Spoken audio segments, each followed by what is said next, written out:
I'm going to show you how to maintain the system by changing out the electrolyte.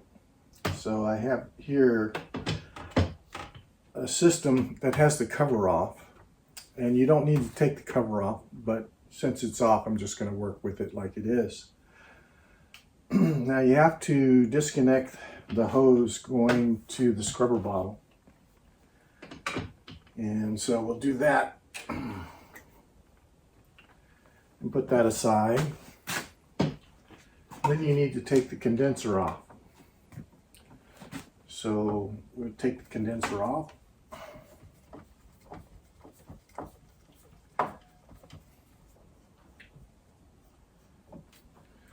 And we'll put that aside. Now once we have it ready to pour the electrolyte out of the container, you want to be safe because the electrolyte is caustic. It's a mild drain cleaner. It can burn your skin, and if it gets in your eyes, it'll do serious damage to your eyes. So you want to have goggles just in case it splashes. And you also want to have some gloves. Now the gloves you get, you want to be sure that they're not affected by the sodium hydroxide electrolyte. So these gloves are not affected by it, so I'll wear them just as a protection mechanism in case you get it on the skin. Now you can easily wash it off your skin, and it's slippery in feeling when it gets on your skin, and you just want to wash it until that slippery feeling goes away. You can also mitigate the burning with citric acid or any type of citric juice, like lemon juice or lime juice. And you can have that stand by as well as if you get any on your skin. So the first thing we're going to do is we're going to pour the electrolyte out of this container. Now the way you do it is once the condenser is off, you're going to pick up the machine and pour it into the sink. And that's normally the way I do it, but you can also pour it into a bucket, and that's what I'm doing here today. So you just pick up the system, you make sure it's disconnected from the electrical, and now you just slowly turn it over and pour it into the bucket.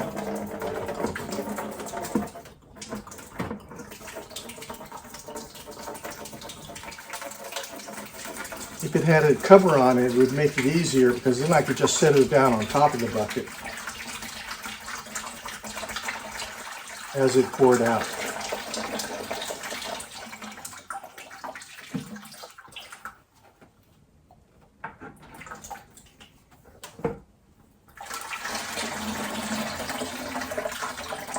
And you want to tilt it back and forth so that the liquid pours out of all the hoses in the system.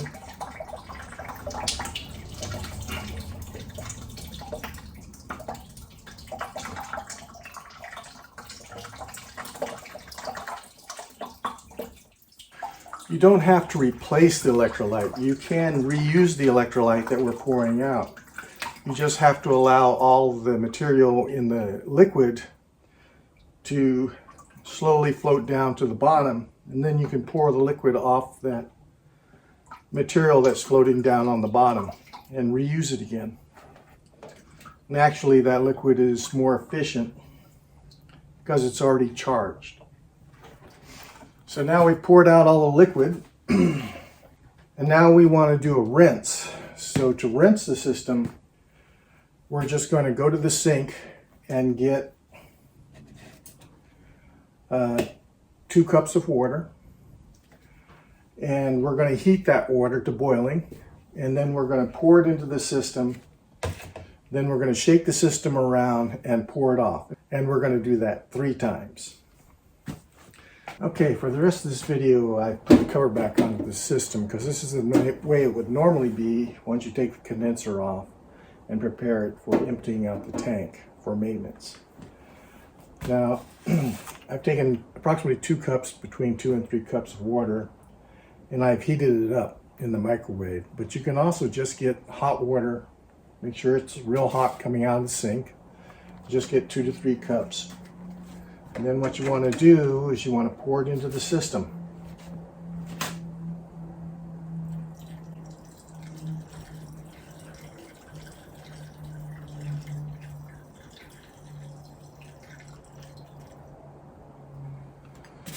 And once you pour it in,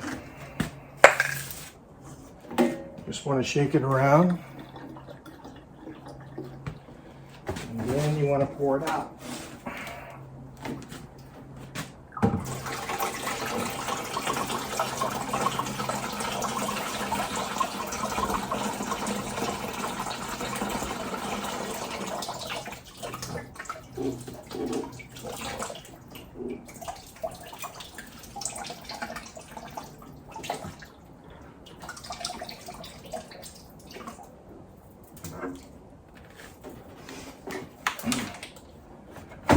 Then you want to repeat twice more. So I won't bore you with rinsing it twice more. I'll continue after I've rinsed the system out twice more. And then we'll make a new electrolyte solution and pour it in. Okay, I've just finished rinsing the system 3 times with hot water. And I've been pouring it into this bucket. And the bucket has the old electrolyte solution into it. Well, as the bucket warms up with the electrolyte solution, you'll have vapors coming off. And those are caustic vapors. You don't want to breathe them. So you want to have a fan or something blowing those vapors away from you. You definitely don't want to breathe them because they can burn your lungs. So be aware of that point. Now I'm going to replace the electrolyte in the system. And I'm done with the bucket. So this bucket of electrolyte can now be dumped down the sink or the toilet. And just be sure, if you're dumping down the sink, to rinse it completely. Make sure some clean water follows it, pushes it through the system. When I had filled the bucket, and when I was rinsing the system with hot water, I didn't need my protection on because I was no longer handling the electrolyte. But when you go to empty the bucket in the toilet or in the sink, make sure there is nothing else in the sink that could get contaminated by the electrolyte, especially if it's aluminum of any nature, because that electrolyte will eat through aluminum like it's paper.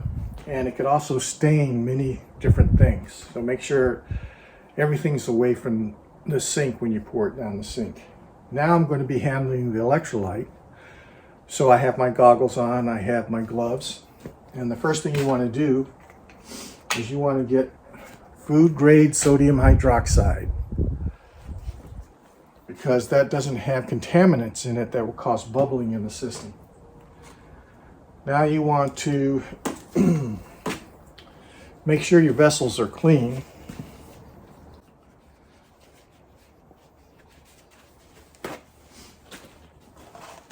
I'm just going to wipe them out.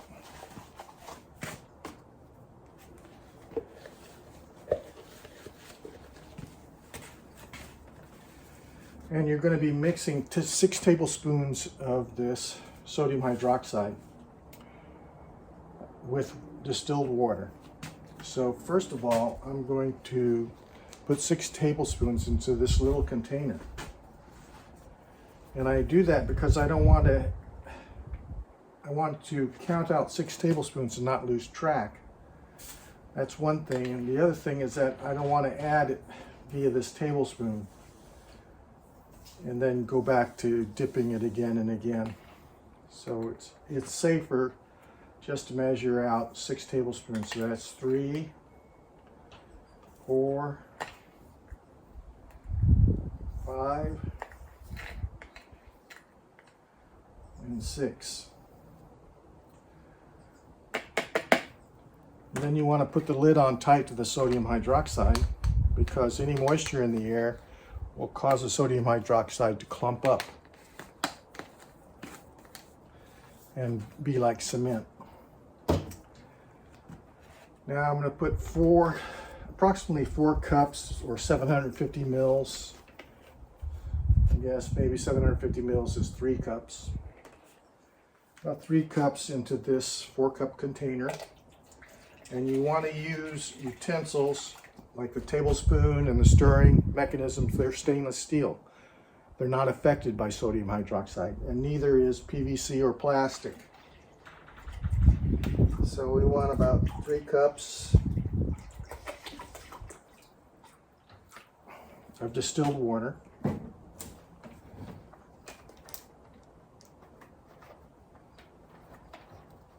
And now we're going to be adding it to the water and stirring it constantly. Now, as you add it to the water, you want to do it a little at a time, because if you do it at a big clump, it'll explode up into the air and you'll get that on you. You don't want that. So you just sprinkle a little bit at a time. The other thing is, if you pour too much, it'll form a clump on the bottom and it'll be like cement. So you want something stiff, like the stainless steel stirrer, that you can break up any clumps in there and continuously stir it. Now, as you pour this in, it's going to heat up this water. It'll become very hot. And also steam will be coming off here. Vapors will be coming off as it heats up. And you don't want to breathe those fumes because they'll burn your lungs. So you want air flowing away from you. So I have air coming in and it's blowing this way. So I'm going to be to this side of the system. And then I'm going to be adding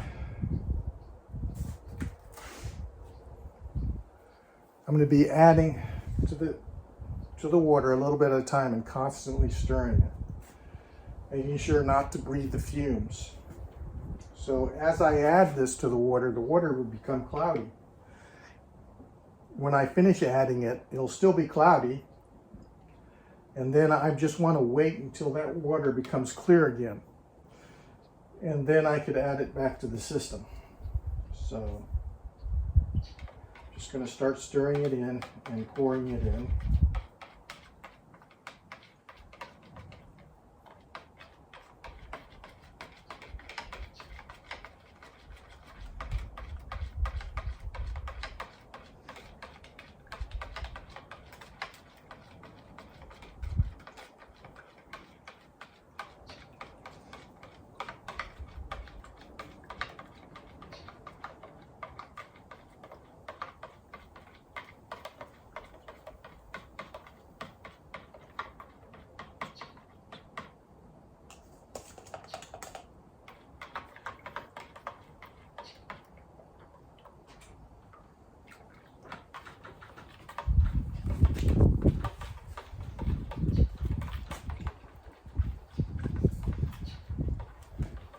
Now you want to stir it until it's totally dissolved.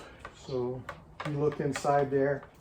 It's a little bit murky now to see inside, but you just want to make sure there's nothing clumped on the bottom, and continue stirring it. Remember, don't breathe the fumes.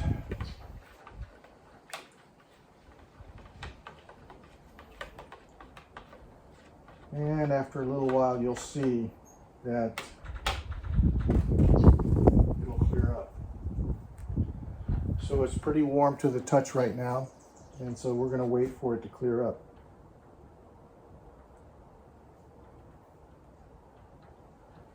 And you just want to stand away from the fumes. So as I stand here, I'm able to see the bottom of the container.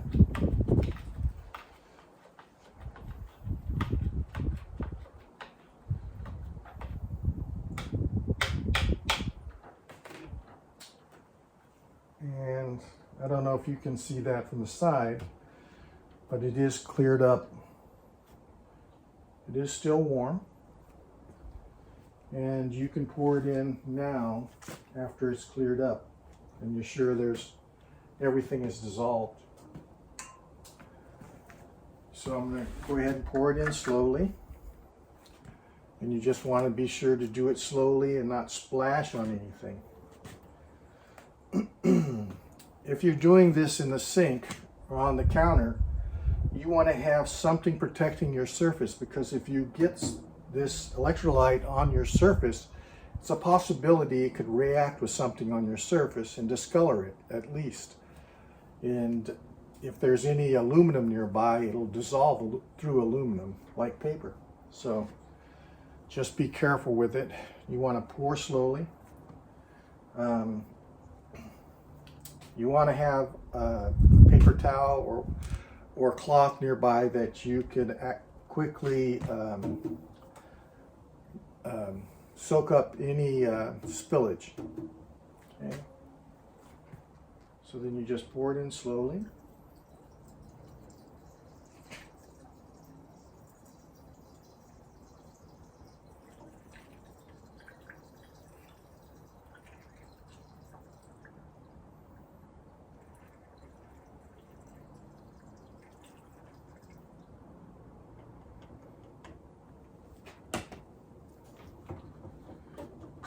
Okay, so now we want to fill the system.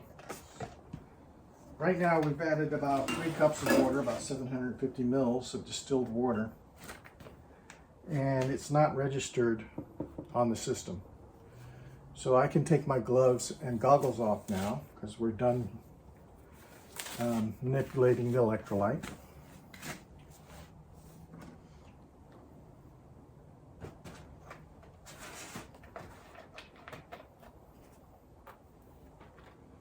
And now I'm going to add approximately another 3 cups of water to the system.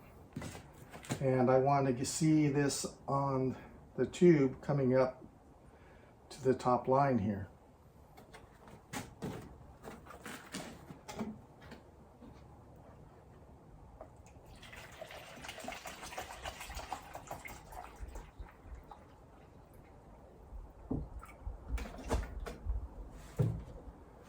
So approximately 3 cups of water. Put my funnel in the system. And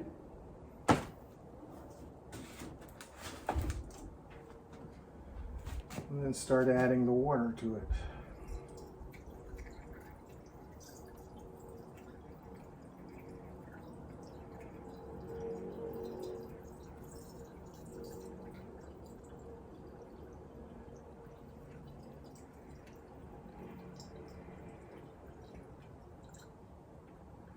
Now it's just starting to come up.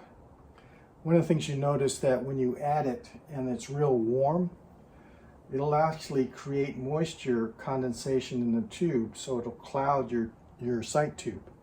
So you may want it to cool down a little bit more before you add it. But I can still see where the water line is and how it's coming up. So I'll continue pouring.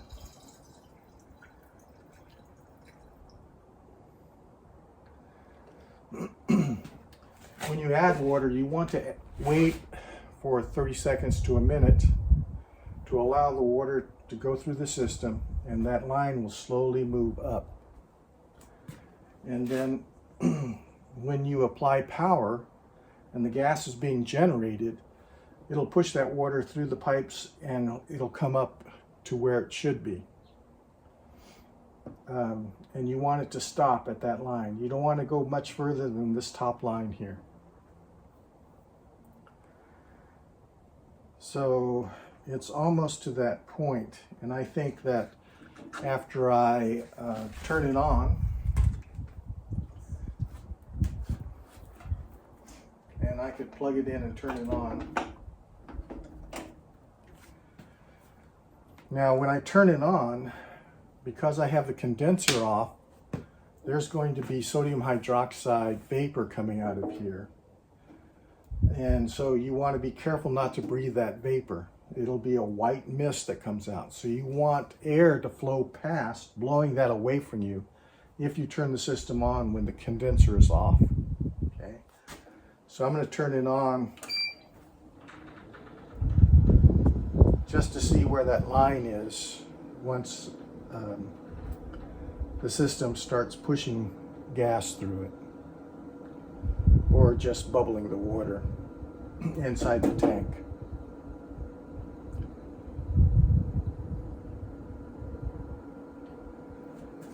So the water line is approximately at the top line. So now I can put the condenser on the system and then put the scrubber bottle and the water bottle together. When you go to put the condenser back onto the system like this, onto this metal pipe, you want to use Teflon tape, and you want to put about 10 to 12 times around in a clockwise direction. You want to put it on in the same motion that you're screwing on the condenser. So that would be a clockwise rotation around this nipple. And then once that's done, you can make sure to put this on and make sure it's straight up and down and not cocked to one side. Otherwise, you'll ruin the threads on the condenser. So I'll do this and put the system together, and then we're done with the maintenance. As part of the system maintenance, I pressure check the system to make sure that it stops at 3 psi and it holds that pressure. Otherwise, there's a leak in the system. So when I stop it from creating gas, actually it stopped because it reached 3 psi. So now I just make sure that it doesn't go back down. And then I know that it's tight and secure and that it's not leaking pressure anywhere. So in this case, it's holding 3 psi. And then I just release the pressure by undone the pressure gauge. And you hear that as it releases the pressure. Aloha, everyone. Thank you for watching.